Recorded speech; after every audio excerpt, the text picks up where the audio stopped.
नमस्कार दोस्तों, स्वागत है सभी का आपके अपने YouTube channel online study with DK में। और आज हम देख रहे हैं यहाँ पर 28 नवंबर 2021 को यूपरेट का जो पेपर होना था, जो निरस्त हुआ, उसी का संस्कृत वाला पार्ट और इसके क्या आंसर होंगे और किस प्रकार का पेपर था जो कि लीक हो गया और उसी वजह से आपकी एग्ज़ाम भी निरस्त हो गई। तो चलिए देखते हैं इसके प्रश्नों को और किस प्रकार के प्रश्न थे। प्रश्न पत्र जो था वो आपका काफ़ी सरल था। तो चलिए देखते हैं इसके प्रश्न को। देखिए, व्याकरण शिक्षण की इसमें मुख्य विधि पूछी थी, निगमन, आगमन, आगमन, निगमन या फोर्थ था, इनमें से कोई नहीं। यहाँ पर हम कह सकते हैं व्याकरण शिक्षण के लिए आगमन निगमन दोनों ही विधि का प्रयोग होता है और इसके लिए थर्ड विकल्प जो होगा ये इसके लिए सही होगा। अगला प्रश्न है, कक्षा के बच्चों को उनकी अवधारणाओं को बदलने में आप किस प्रकार से सहायता करेंगे। तो देखिए, यहाँ पर हम किस प्रकार से सहायता कर सकते हैं। यदि बच्चों की अवधारणाएं गलत हो तो दंड देकर के, सूचना देकर, याद करने हेतु कहकर, तथ्यात्मक जानकारी देकर या अवधारणाओं के बारे में बच्चों को अपनी समझ को व्यक्त करने का अवसर दे करके। तो इसके लिए हमारा फोर्थ विकल्प जो होगा ये ठीक होगा। अगला प्रश्न है, मातृभाषा सीखने का जो स्वाभाविक क्रम होता है वो क्या होता है। बहुत अच्छा प्रश्न है, बाल विकास में भी पूछा जाता है और ये है हमारा यहाँ पर सुनना, बोलना, पढ़ना, लिखना। तो थर्ड विकल्प जो होगा ये इसके लिए सही उत्तर होगा। चलिए आगे बढ़ते हैं। देवता शब्द है यहाँ पर किस प्रकार का, पुल्लिंग, स्त्रीलिंग, नपुंसकलिंग या अवयव। तो देखिए, देवता शब्द जो है ये संस्कृत के अंदर स्त्रीलिंग शब्द के अंतर्गत आता है और दूसरा विकल्प जो होगा इसके लिए सही होगा। अगला प्रश्न है यहाँ पर, 53 को संस्कृत में क्या कहते हैं। तो 53 जो होता है इसे हम कहते हैं त्रिपचाशत, यानी कि फोर्थ विकल्प जो है ये इसके लिए सही उत्तर होगा। हालांकि पहला भी इसमें ठीक है। चलिए आगे देखिए अगले प्रश्न को। तो यहाँ पर अगला जो प्रश्न आ रहा है हमारा वो यहाँ पर है, पाठ्य पुस्तक प्रायः अप्रोड छात्र के लिए लिखी जाती है, यह कथन किसका है। बेकन, एल के लिविस, क्रॉनबेक या हॉलक्वेस्ट। तो ये कथन जो दिया है ये क्रॉनबेक का, ऑप्शन थर्ड इसके लिए। दंडान्वयन प्रणाली किस शिक्षण के लिए उपयुक्त होती है। व्याकरण शिक्षण, काव्य शिक्षण, गद्य शिक्षण या फोर्थ है इसके अंदर लेखन के लिए। तो यहाँ पर हम कह सकते हैं कि ये काव्य शिक्षण के लिए प्रयोग होती है। अगला प्रश्न आता है, मौखिक भाषा शिक्षण की प्रत्यक्ष विधि कौन सी है। तो देखिए, मौखिक भाषा शिक्षण की प्रत्यक्ष विधि जो होती है ये होगी इसमें भाषण और पहला विकल्प जो होगा इसके लिए सही होगा। अगला प्रश्न आता है यहाँ पर, कुटिम शब्द का क्या अर्थ है। कूटना, कठिन, कष्ट या भवन की भूमि। तो यहाँ पर हो जाएगा पहला विकल्प इसके लिए जो होगा कूटना। चलिए अगला प्रश्न है यहाँ पर, 55 को संस्कृत में क्या कहेंगे। तो 55 को संस्कृत में हम क्या कह सकते हैं। तो इसे हम कहेंगे यहाँ पर पंच पचासत, यानी कि ऑप्शन जो सेकेंड होगा वो इसके लिए सही होगा। चलिए अगले प्रश्न को देखें। तो अगला प्रश्न आता है यहाँ पर हमारा, निम्नलिखित में से कौन सी कृति जो है ये महाकवि कालिदास विरचित नहीं है।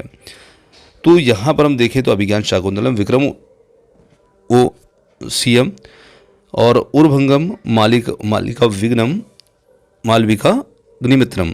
तो यहाँ पर जो है उर्भंगम ये कालिदास द्वारा रचित नहीं है।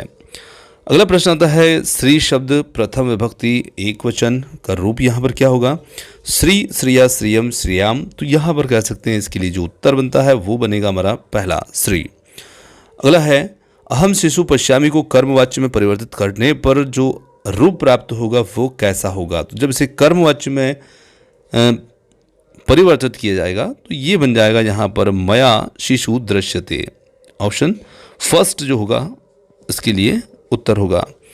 अगला प्रश्न यहाँ पर, पाणिना मुखम प्रक्षालयति में पाणिना कारक होगा। तो यहाँ पर कौन सा कारक होगा, अपदान कारक, अधिकरण, कर्ता कारक या फिर करण कारक। तो यहाँ पर हम कह सकते हैं इसके लिए करण कारक, ऑप्शन जो फोर्थ होगा ये ठीक है इसके लिए।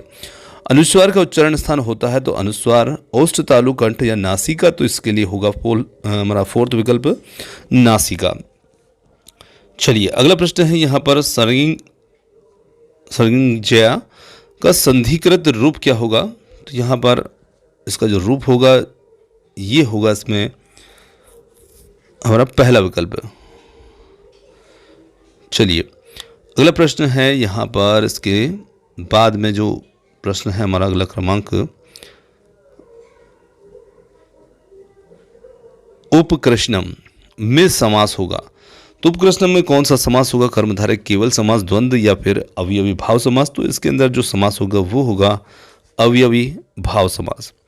निम्न में से कौन यहाँ पर उपसर्ग है? तो उपसर्ग यहाँ पर है दुस, दुर, दुर या दुरा। तो जो दूसरा विकल्प होगा दुर, यहाँ पर उपसर्ग होगा। इसी के साथ में अगला प्रश्न है अवयव शब्द नहीं है। तो अवयव शब्द कौन सा नहीं है? कदा, पुरा, सायम या फिर नृपा। तो यहाँ पर नृपा जो होगा ये अवयव शब्द नहीं होगा। अगले प्रश्न की बात करते हैं। शतक त्रय के रचनाकार हैं। तो यहाँ पर इसके रचनाकार पंडित जगन्नाथ, जयदेव भर्तृहरि या फिर अमरुक। तो यहाँ पर इसके रचनाकार जो है ये हैं भर्तृहरि, ऑप्शन थर्ड। 13 को संस्कृत में क्या कहेंगे? तो 13 को संस्कृत में हम कहेंगे त्रयोदशा। तो यहाँ पर पहला विकल्प जो होगा ये इसके लिए, सॉरी पहला नहीं है, त्रय है ये, त्रयोदशा थर्ड वाला जो होगा ये इसके लिए ठीक होगा। चलिए, वैसे विसर्ग लगता है इसमें पीछे। आगे देखिए, आगे यहाँ पर एक गद्यांश दिया है और गद्यांश के अनुसार हमें कुछ प्रश्नों के उत्तर देखना है। 82 और 83 नंबर के जो प्रश्न हैं इनके उत्तर इस गद्यांश से देखना है। तो गद्यांश को आप देख सकते हैं, दिलीप कश्य सेवा में अकरोत। तो यहाँ पर जो इसके लिए गद्यांश के अनुसार जो उत्तर बनता है वो बनेगा इसमें नंदिनिया, ऑप्शन सेकेंड।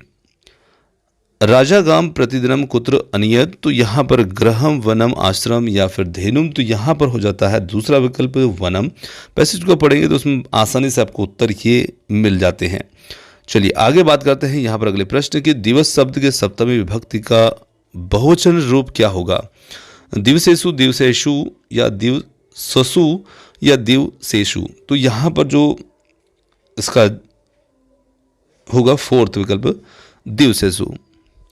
नदी शब्द की प्रथमा विभक्ति एकवचन रूप निम्न में से कौन सा होगा? तो यहां पर होगा पहला नदी। आगे देखें, पितृ शब्द का पर्यायवाची निम्न में से कौन नहीं है? तो यहां पर जो पर्यायवाची नहीं है वो होगा पितृव्य, ऑप्शन फर्स्ट। चलिए आगे देखिए अगले प्रश्न को। तो अगला प्रश्न हमारा है यहां पर,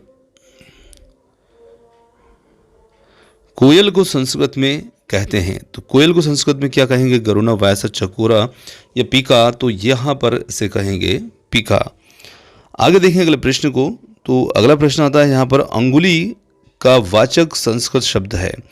तो करा, कर शाखा, करतलम या स्कंदा। तो यहाँ पर कह सकते हैं कर शाखा जो है ये अंगुली का वाचक संस्कृत शब्द होगा कर शाखा। अगले प्रश्न को, व्याकरण पद्धति को निम्न में से किस अन्य नाम से भी जाना जाता है? तो व्याकरण पद्धति को अन्य में किस और नाम से जाना जाता है? तो यहाँ पर पाठशाला पद्धति, ऑप्शन जो सेकेंड होगा यहाँ पर उत्तर होगा। चलिए अगला प्रश्न है यहाँ पर, निम्न में से कौन सा वाणी का रूप नहीं है? तो परा, पश्यंती, वैखरी, व्युत्तमा। तो यहाँ पर होगा पश्यंती। तो दोस्तों यहाँ पर थे ये संस्कृत के प्रश्न। और प्रश्न कैसे लगे कमेंट्स करके जरूर बताइएगा। वीडियो पसंद आए तो वीडियो को लाइक, शेयर, चैनल को सब्सक्राइब करना मत भूलिएगा। आपने जो समय दिया उसके लिए बहुत बहुत धन्यवाद। Thanks for watching. मिलते हैं जल्द ही अगले वीडियो के साथ। धन्यवाद।